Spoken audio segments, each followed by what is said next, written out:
Welcome to JFA's Connections with Coffee. My name is Joel DeWitt, Executive Director at Justice for All. I'm here with Amy, and, Amy, why don't you introduce yourself? My name is Amy Keahi. I am the Director of Atlas of Sioux Center. We have a satellite in Rock Valley, and I'm also the Director of the Center for Financial Education in Sioux Center. A few titles. That's good. Yeah. It's good to have titles.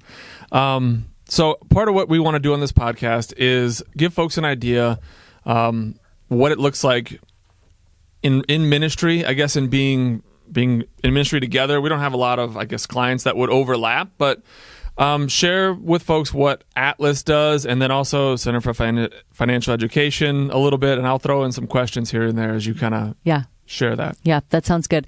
So Atlas is here really kind of threefold reasons. One is to help the hurting, which is probably what we're most known for. The second thing is to equip followers of Jesus, so equipping people to do ministry, to mentor, and to walk alongside people. And the third is to unite the community. And so the goal is to maybe not be just of one ecumenical background, but to be from all the churches of the community, helping the community itself. And then the Center for Financial Education, which is just recently merged with Atlas, just in March. I am the director of that, and the Center for Financial Education's mission is Christ-centered financial counseling. So it's pretty basic. We do budgeting and other kinds of financial counseling in the name of Jesus, walking alongside people. Sure. So when you talk about helping the hurting, what does that mean? What does that look like for you? You've been there quite a while. Yes, quite 21 years. 21 years. Yeah. All right. So helping the hurting, it can take on a variety of forms. So it could be that somebody comes to us because they're struggling spiritually. It could be emotionally. It could be financially. It could be relationally. Often there's a relational component to it. And what we try to do is just walk alongside them, mentor them, show them who they are in Christ, and maybe equip others to walk alongside them as well. So it's really just to surround them with the love of Jesus, helping them in whatever way they need help. So it sounds vague, sure, but in the situations we get ourselves into, it's very specific. So it just depends on the person. How do people find people just walk in the door, or how does this typically happen? Yeah, so we get a lot of referrals. I think our largest referral base is people who've come to us before, might tell a family member or someone else that maybe Atlas can help.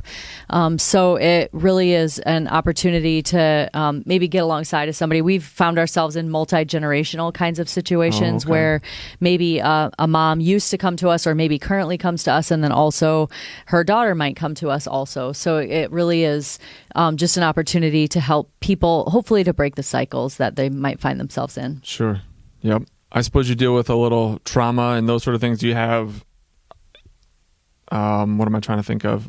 Not certificates, but have you taken courses in how to do some of those sort of things, or do you have people on staff that would do that, or what does that look like? A little bit more, I guess, is what I'm thinking. So our staff has various levels of training. It could be anything from a psychology degree to some seminary experience to a social work degree. Okay. And so it really it could be in Christian discipleship. So our staff, each of them are probably uniquely qualified to do what they do based on their own background and educational experience. And so we don't necessarily have to fit into a certain mold or have a certain type of degree. It's really just allowing us to walk alongside people. So the other thing is, we are able to ongoing continue to get trained in some things as well. So, we just had a board member come and train us on crucial conversations. And so it just depends on the situation, but we try to continue to grow and learn as we go. How many staff do you have?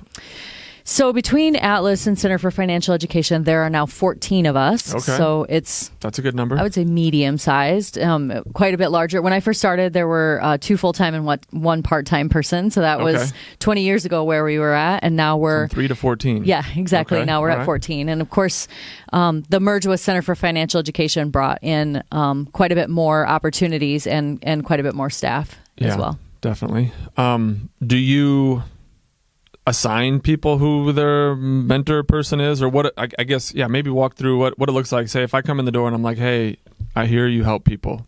Yeah. That's pretty vague. Yep. When we get that.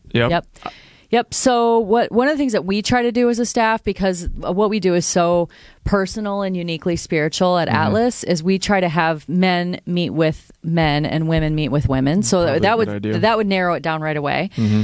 So we only have one male staff mentor.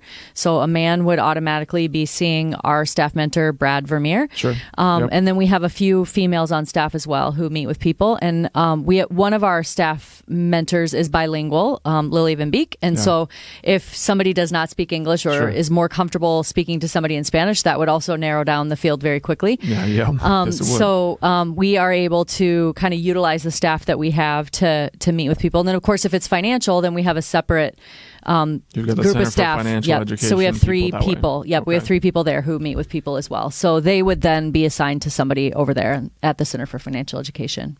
Do folks from the Center for Financial Education cover a lot of the same topics that someone would from Atlas? I mean, they're 2 separate. Yeah. There's 2 separate entities, but they are 2 separate organizations. There's a lot of overlap because a lot of people who struggle with emotional or spiritual or relational needs sometimes also have financial needs. So and sometimes people come in because they have financial needs, and we discover that then there are also some pretty significant relational and spiritual and emotional needs. So we sort of go back and forth a lot, or send people back and forth a lot. But and so the working together has been amazing, really, really good.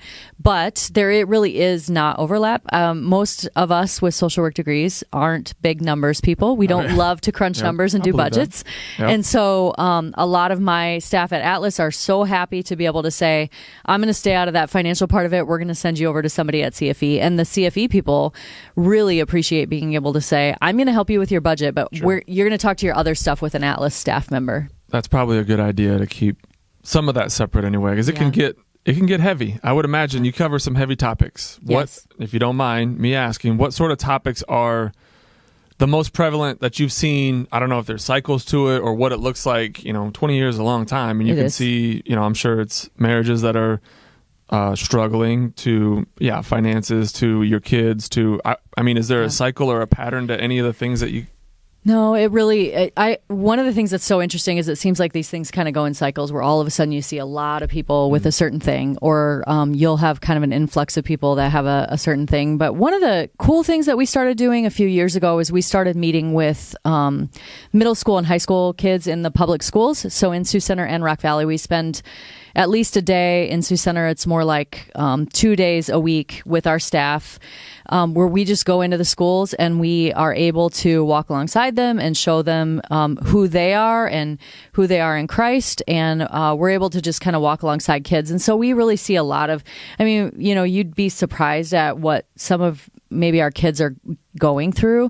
So we're dealing with homelessness. I just had one of my staff members came to me today and said, I have a kid whose parents both go to work at 5:00 in the morning, and he isn't able to wake up and doesn't have an alarm clock. Can we get him an alarm clock? So something just as he has to get himself up in the morning. Sure. He does have parents, but they're not they're not there. The family That's to right. a certain extent. That's right. So they both go to work really early in the morning, and the kid is finding himself chronically late for school. And the school isn't able to probably just go purchase an alarm clock for the kid, and we are. And so it's nice to be able to have the support and the resources so that we can maybe fill in some of those gaps and meet some of those needs that maybe the kids find themselves in. Of course, we're not able to meet all the needs, because sometimes you'll have a kid who's parents have gotten to the end of their rope, and the kid is no longer in the home, and their behavioral issues don't allow for somebody else to take them in, and there aren't easy solutions. Or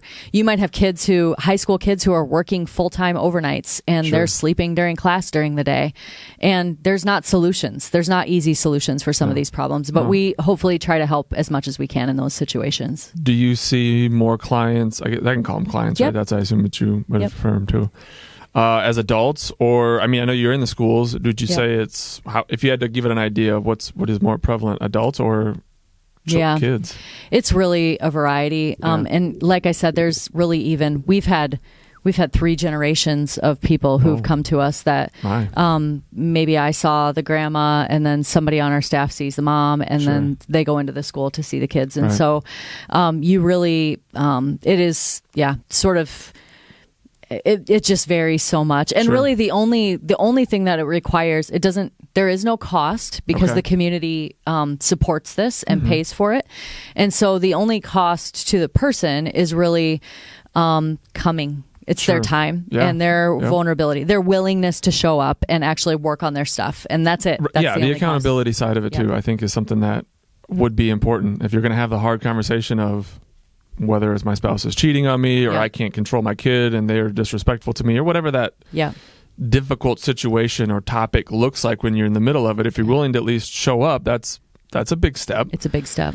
Yep. And then some of it is, are you going to do something? Are you going to make a change? Yeah. And maybe that's some even a people, harder step, probably. some people are more comfortable staying with what is than actually making the change, right? And you don't know what else. You don't know what else it could be like. Yeah, exactly. You don't see what's on the other side of it when you're just surviving sometimes. And you'd love for it to be great, but you probably had the experience of it being not so great a lot of times. So it's like, I could go in there and talk to someone, but do I really want to change it? Because it's going to be hard to look different. It is. So, interesting.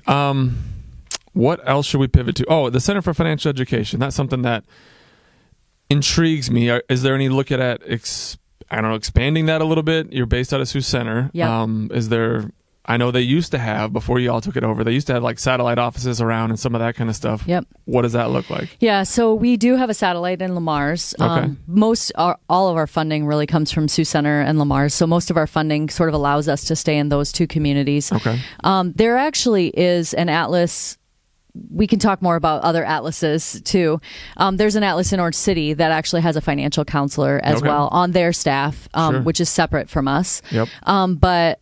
So we're really, if you need financial counseling, Sioux Center, Lamar's, and Orange City are really the places where you can get that through our current model. One of the things, expanding programmatically, we're looking at some really exciting things. So we have done in the past years, maybe 10 years ago, we did some Dave Ramsey Financial Peace University kinds of things with people. And we're really looking at what are some other, I know that here in Rock Valley, Love Inc. does faith and finances, and they do a really good job of doing some financial classes.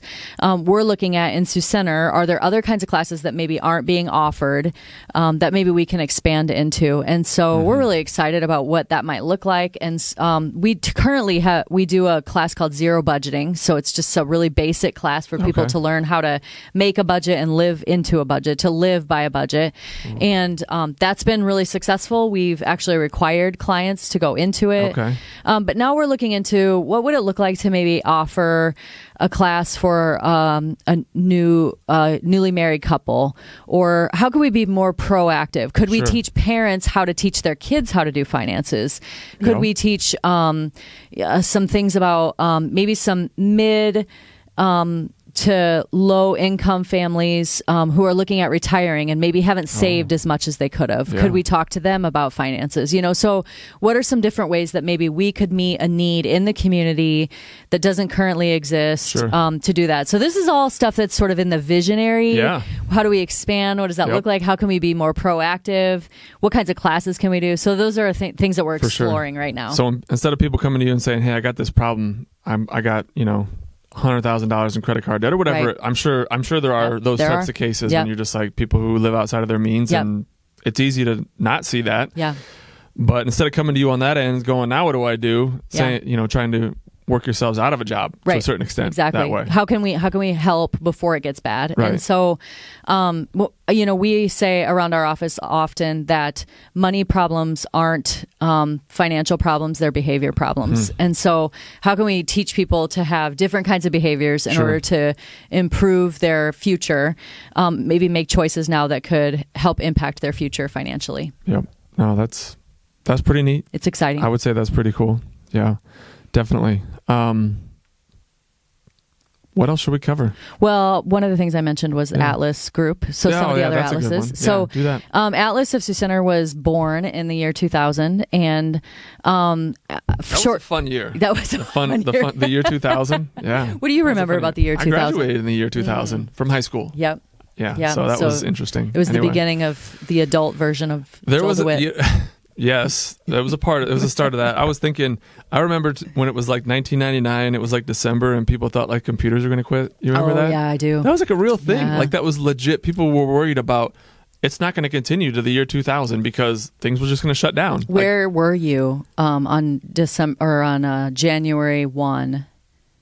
December 31 of 1999. I think I was on a gravel road somewhere between Sioux Center and Orange City. Honestly, that's from what I remember. We hoping were your car would start back up. Well, there are things that we make choices in life, and sometimes those things we don't want to relive. So it worked out. I was actually on an airplane. Oh, and so that probably they were always worried about the airplanes shutting down. But I was my brother played professional football, and he was in college at the time, and we were flying to a bowl game. Okay. And I was just hoping that the plane wouldn't just like stop and drop at that time. Honestly, it's weird. It's weird to think about now because people are like, oh, why was that even something that you would even worry about? Like, exactly. It's just going to move from a 1 to a 2. Of course, it's going to be fine. But hey, there was a lot of fear. There was things you didn't know. At some point, it went from 18 to 19, but they didn't have the same. There was not any electricity in the 1800s. Right. I don't know, or maybe there was. I don't know. I'm not that history verse. So the year 2000. Okay, so we'll get back into that. Back to the story. Atlas Group. Atlas started in the year 2000 in Sioux Center, and again, I started in 2002, and there were just a few of us on staff. And pretty quickly, about 2003, some other local communities started asking, "Can we start an Atlas in our town? What would that look like?" And so, our founder, whose name is Jerry Keahi, started responding to some of those asks by going into other communities and helping them get their 501c3, get a board, start a budget. What would that look like? And so there are now 12 Atlases throughout the nation. The furthest one is Greensboro, Georgia, but most of them are local. Yeah, and that's a ways so, away. Yeah, that is a long ways away. Most of them are local, and each one has their own board. They're locally governed. They have their own 501c3. It's just the 3 pillars that we talked about: helping the hurting, equipping followers of Jesus, and uniting the community. So that can look very different in each community. Yeah. For example, in Sioux Center, we probably don't deal as much with domestic violence as maybe some of the other towns, because we have the Family Crisis Center, which covers 17 counties in Iowa and does a lot of work with domestic violence. And so when it comes to domestic violence, we let the specialists deal with that. That makes now, sense. if somebody's in a domestic violence situation and they want to talk about how that impacts them spiritually, or if they want to, buy an alarm clock. I'm sure the Family Crisis Center could do that. But I'm just saying there might be some overlap there too. But for the most part, I would say some of the other atlases probably get into some of those areas more. But because they're... Another example would be mental health counseling. Okay. We don't do mental health counseling. No. There are so many great, highly trained mental health counselors in our community that we don't feel like we have to sort of dive into that or work into that area. And so each Atlas kind of has its own identity and is able to figure out, do we want to go into schools?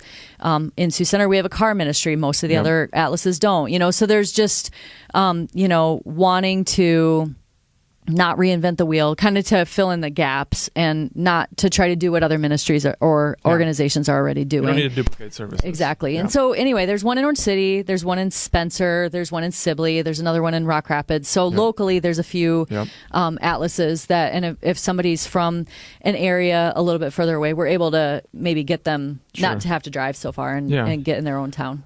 But do they all have at least like mentoring and walking alongside people? That's like pretty basic. That's part of it, to right? Atlas. Yes. Yeah, they're going to be in the Atlas group. That's part of what you have to be able to do. Exactly. Yeah. Okay. What is the car ministry? Because you mentioned it a couple times. We can cover that too. Yeah. So the car ministry of Atlas is unique to Sioux Center. People can donate a used vehicle to us and get the tax credit for donating a vehicle. And then we're able to, we send the car to a mechanic, somebody who actually volunteers, has a shop, and volunteers, puts it through a 27-point inspection sheet, tries to get it up and working the best that it can work. And then we have an interview committee that meets with somebody somebody who's been meeting with an advocate, somebody from Atlas or maybe another organization or church. Sure. They have to have been meeting, I believe, for at least 3 months. I'm not sure, maybe 6 months. Okay. And then if they've already been doing that, and they have to be able to prove that financially, they can't have a car already, and they have to have a license. Sure. And if all those things are in place, they can apply for a vehicle, and they get that vehicle free and clear for a year. Okay. We put it in a lien, and then if they continue to follow through for 1 year on some of the things we're asking them to do, then they can get the vehicle signed over to them completely. They get the title. So they would have something after a year. Yeah. Awesome. Yep. Awesome. So the Atlas Car Ministry is kind of what we had covered. Which is great. Just to pivot off of that to something different a little bit. Amy, tell me, I guess, how you kind of were called into ministry and filled this sort of executive director role, how that kind of came about. Yeah. So I was in college at Northwestern and was struggling with what to major in, and just a little bit about, what is God calling me to? And I remember just really seeking the Lord on, like, where do you want me to spend my life, my career? What do you want me to do with my life? And I really felt like God was calling me into at least a place of helping people. And so a social work degree made a lot of sense at that time. Helping people. Yeah. I became a Christian at the age of 18. And I, at that time, I actually attended a tech weekend. So Teens Encounter Christ. Okay. And that's where I really accepted Jesus into my heart. And so after college, I moved to Des Moines. I was living in Des Moines, and I was doing practicing social work. I was an in-home social worker with families who were in danger of losing their kids to the system. So yep, go ahead. So is that like you would go to their house and Yep. and be like, hey, you know what? You should really put a baby gate in front of this thing? Or what does that look like? I was 22 and I knew everying, obviously, at that time about parenting and exactly how to keep your kids safe. And so, it would be anything from just maybe not blowing up at your kids to physical safety to it was a lot of abuse kinds of situations and neglect types of situations. It's a big city. Yep. And so I'm sure there was plenty of hurt out there. A lot of hurt. And it was before GPS, so I would be handed an address and told, here, go to this address and introduce yourself to this family as someone who can help. And of course, I'm, again, 22-year-old child walking into these homes. That doesn't sound dangerous at all. No, exactly. Nothing could go wrong. So you didn't have a cell phone back then, probably, honestly. Nope. So I actually got a cell phone sometime during my job there. So I was in social work for about 5 years in Des Moines. And while I was there, I would come home back here about once a year to do what was then called YATEC. Now it's called Encounter weekend to kind of give back and serve at that weekend. And so at one of those weekends, I actually came back and I met the person who had just started Atlas. Well, I knew him already. Yeah. We were friends. And so he said to me, why don't you come back to Sioux Center and work at Atlas? And I said, I don't know. I really love Des Moines. So I'm single. I'm 27. Cool. I'm not really all that interested in moving back to Sioux County at this point. And then he said, okay, so you're saying not yet. And I was like, I thought I said no, but I guess maybe that's what I said. And then at that weekend, my future husband was there as well. Okay. So I met my husband, Tony, the big Hawaiian, and he and I started dating, and then he proposed to me. And then I called Jerry up and I said, about that job that you had told me about. And so really my calling into Atlas was pretty, I would say, born out of relationship with Jerry and born out of necessity. I wanted to move back to Northwest Iowa because I was going to get married to somebody who at that time was teaching math in the Sioux Center School District. Okay. Now he does construction. But anyway, so really that was, I felt like in a lot of ways I grew into my calling, I would say. So I started working at Atlas because it was a job that I could do in the town. Yeah. But I really was excited, at that point, about mixing my educational experience and then, of course, my experience with helping families as well as my faith. And so to be able to talk about my faith and to be able to openly share about my faith and provide Jesus as an answer to some of the issues that you're dealing with really was exciting to me. And I've always just really loved that about Atlas. And so I remember at that time, the board, I hadn't had jobs for very long at that point. I've had a couple of jobs since college, and I was just 5 years out of college. And the board said to me, how do we know that you'll stick around? And I said, well, I guess you'll just have to trust me. And now it's been 21 years. They can't get rid of you. That's right. So I've been the director since 2004. Nope, 2005. Sorry. And so I really feel like I embody in so many ways it's hard for me to take off the Atlas hat and actually be outside of that, because it's really who I am at this point. I've like fully embraced that. And I actually in August of 2020 went back to school to get a degree in public administration. So I went to Dordt to get a degree in public administration. You went to a better school. That's right. I graduated from both Dordt and Northwestern. That's right. So you can wear both hats that way too. That's right. And so for me, I really feel like I get to be a nonprofit director, and I love what I do. I honestly love going to work every day. I love the people I work with. I love helping people. I love the mission. I love my board. I love my staff. And so I'm just really blessed in so many ways. And so, that's my story. That sounds amazing. And I think it's pretty cool that you just kind of embrace who it is. I guess my thought is like, if God calls you to be, God calls you to be who you are, right? And like he's created you to be something special. And if you can find that in your role of work and worth, but it doesn't come off just because it's, because it's evening on a Wednesday when you're at your kid's game, or just because it's Sunday after church and you're watching a football game, like those things don't just come off. Like I don't think we as humans, we're not called to just be, hey, I'm a Christian on Sunday, or during the week I'm this way, and then at night I'm this way. And it can be tough to not do that. Yeah. It can be tough. Like, I'll see people out at the brewery if I go out for a drink. Of course, it's Lyon County, not Sioux County, so there might be some difference there. But it doesn't mean I'm any less of a Christian because I go somewhere else in that way. And I admire that, I guess, about you, and appreciate that you have that perspective. Yeah, I think it's important for us as Christians to carry ourselves with us wherever we go, and not just to take off this Christian part of ourselves, or this work part of myself, or whatever that is, and actually just be fully present to who I am in all situations, and carry myself and, of course, the Holy Spirit who lives in me into all those situations. For sure. So the last thing that I kind of wanted to cover was, what's the relationship like? I mean, I know what it's been like. I've been at JFA for 8 years, and I've known you for longer than that. Yep. But I guess in your side of it, how do you see the relationship? And we'll see if we can kind of give folks an idea of what that sort of looks like. Yeah. Well, I am so blessed by my relationship with Justice for All, and with you personally. I think we have had, before you were the director of JFA, we would talk on a regular basis, and just talk about life. We'd talk about ministry. We'd talk about what would you do here. And I think sometimes when you're in a position like ours, you tend to people report to you, you report to people, you report to the community, you're accountable to the churches, everybody, right?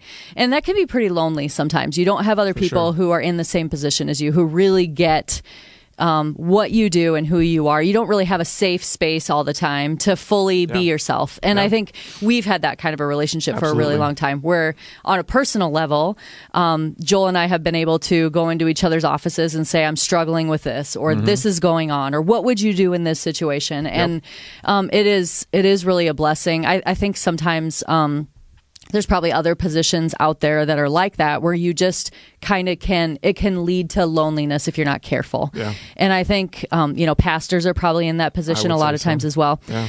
But we, I think, are very fortunate to have that ministry relationship. And the ministries, then, I think we carry with us the ministries on our backs. And so then our ministries become friends. They do. And then we've had opportunities. There have been a lot of opportunities where we've been able to provide physical resources that Justice for All provides for our clients. Yep. And you guys trust that they're being helped in other ways, which is a huge blessing as well.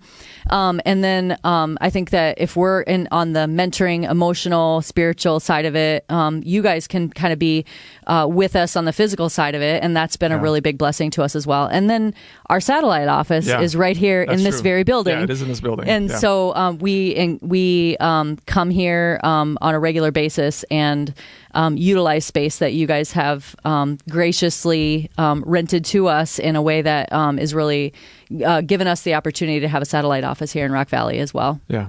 Yep.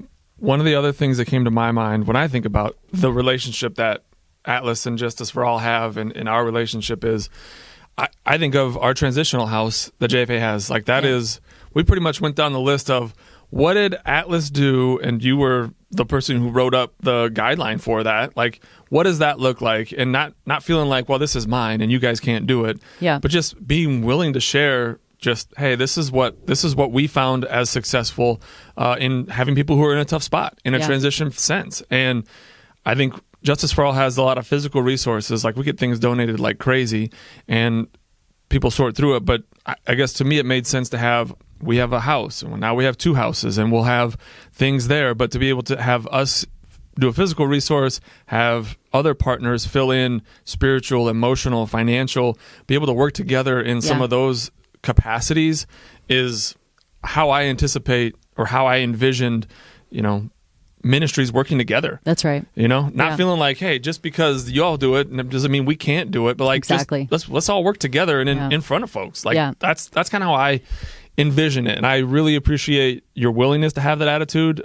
Just knowing that things come out of abundance and there's not a scarcity of what's out there. There's great things out there, and we can help more people together than we can individually. Absolutely. And I would say, just on top of that, I think that my board has really taught me, and I think you encompass this as well. Like, we serve an abundant God, and we don't have to compete. We don't have to go against each other. Like, God is abundant, and there's plenty of room to do the kinds of ministries that we do, to do it in the same area, in the same space. And so I'm so grateful to Justice for All, and I'm so grateful for so many other ministries that we get to come alongside. We can't do everything, right? That's what the body of Christ is for. Absolutely, we can't. That's the viewpoint that I'm coming from too. We're not here to be able to the one entity that does all of the things. We need to be able to work together to help the most that we can, because there's a lot of hurt out there. Yeah, right. So I appreciate that. Just the ability to share that. Thank you for coming on. Thank you for being you and for expressing what's been in your heart and how things have grown. And I appreciate that. I love being able to work with you, alongside you, and get to know you. That's been incredible. Me too. This is, I don't know, is there anything else you want to add to it before we? No, thank you for having me. It was great. It was fun. It was fun chatting with you today. So it's always fun. It's always fun chatting. This is kind of what it looks like when we're in the office. This is kind of what it looks like, but now it's in front of a camera and peek behind closed doors.